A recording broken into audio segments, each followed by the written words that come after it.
जय हिंद साथियों, स्वागत है आपका अपने YouTube channel GK GS education में। साथियों, इस वीडियो में 20 महत्वपूर्ण प्रश्न हैं जो कि एसएससी जीडी और यूपी पुलिस से रिलेटेड है। साथियों, इस चैनल पर डेली इसी तरह से 20 जीके क्वेश्चन का एनालिसिस कराया जाता है। इस वीडियो को अपने दोस्तों के पास शेयर ज़रूर कर दीजिएगा और फैमिली मेम्बर बनना चाहते हैं तो चैनल को सब्सक्राइब ज़रूर कर लीजिएगा। चलिए वीडियो को स्टार्ट करते हैं। पहला प्रश्न है, पंडित कृष्ण महाराज किस वाद्य यंत्र के प्रमुख वादक हैं? तो वे थे तबला के।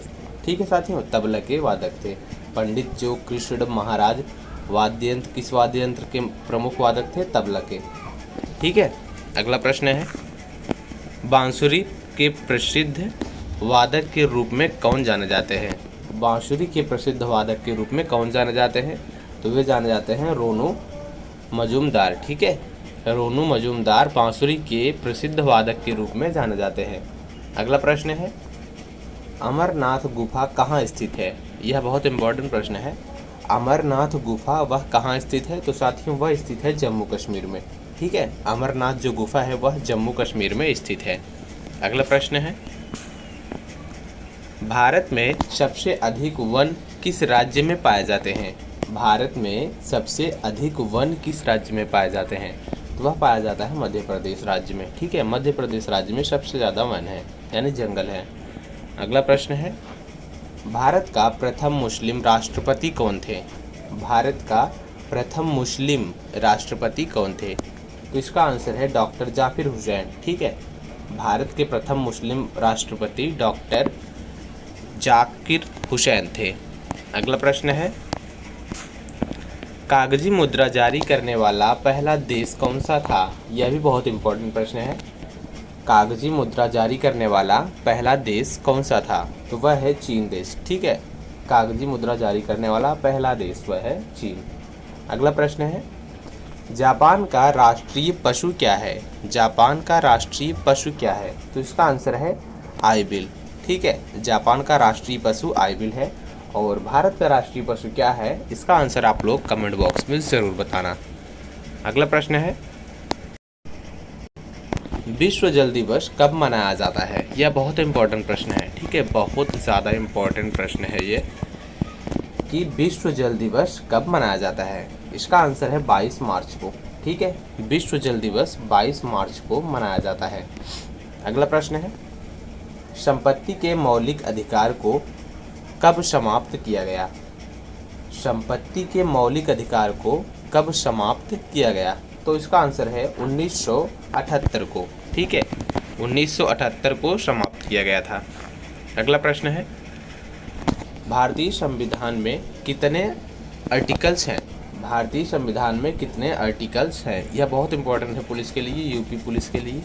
ठीक है, यूपीपी के लिए बहुत ज़्यादा इंपॉर्टेंट प्रश्न है। ठीक है, भारतीय संविधान में कितने आर्टिकल्स हैं? तो इसका आंसर होगा 350 आर्टिकल्स हैं। ठीक है, भारतीय संविधान में 350 आर्टिकल से, मतलब 350 से ज़्यादा आर्टिकल है। ठीक है, 350 प्लस है। अगला प्रश्न है, भारतीय शास्त्रीय नृत्य की सबसे प्राचीनतम शैली कौन सी है? भारतीय शास्त्रीय नृत्य की सबसे प्राचीनतम शैली कौन सी है? तो वह है भरतनाट्यम।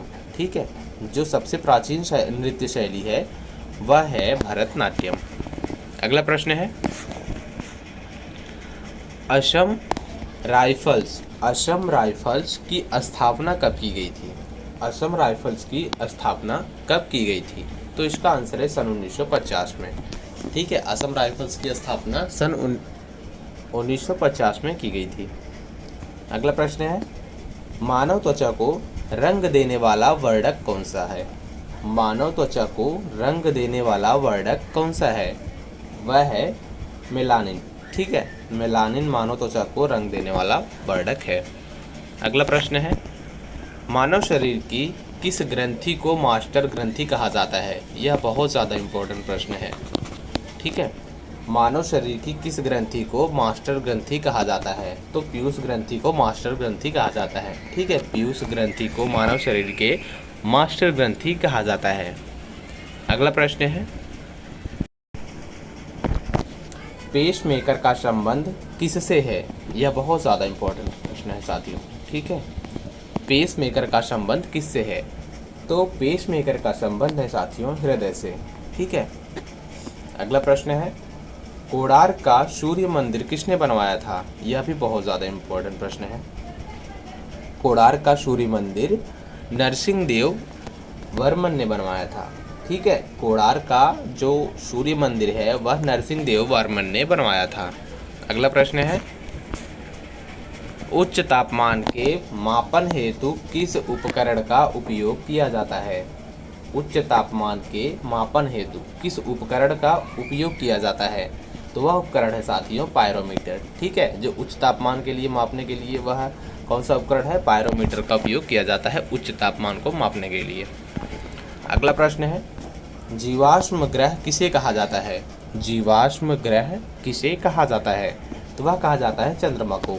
ठीक है। जीवाश्म ग्रह चंद्रमा को कहा जाता है। साथियों चैनल को सब्सक्राइब ज़रूर कर लेना। अगला प्रश्न है, और वीडियो को शेयर करना बिल्कुल भी मत भूलना अपने दोस्तों के साथ। ठीक है। शेयर ज़रूर कर दीजिएगा। अगला प्रश्न है, मानव रक्त का पीएच मान कितना है? मानव रक्त का पीएच मान कितना होता है? यह भी बहुत इंपॉर्टेंट प्रश्न है। ठीक है। फॉर यूपीपी के लिए, फॉर यूपीपी के लिए मानव रक्त का पीएच मान होता है साथियों 7.4। ठीक है। 7.4 मानव रक्त का पीएच मान होता है। अगला प्रश्न है, लार में कौन सा एंजाइम पाया जाता है? यह भी बहुत ज़्यादा इंपॉर्टेंट प्रश्न है। लार में कौन सा एंजाइम पाया जाता है? तो वह पाया जाता है टाइलिन। ठीक है। टाइलिन नाम का एक एंजाइम होता है जो लार में पाया जाता है। ठीक है। चैनल को सब्सक्राइब ज़रूर करना और वीडियो को शेयर कर देना अपने दोस्तों के पास, और कमेंट बॉक्स में बताना कि भारत का राष्ट्रीय पशु का नाम क्या है। ठीक है। मिलता है नेक्स्ट वीडियो में, तब तक के लिए जय हिंद, जय भारत।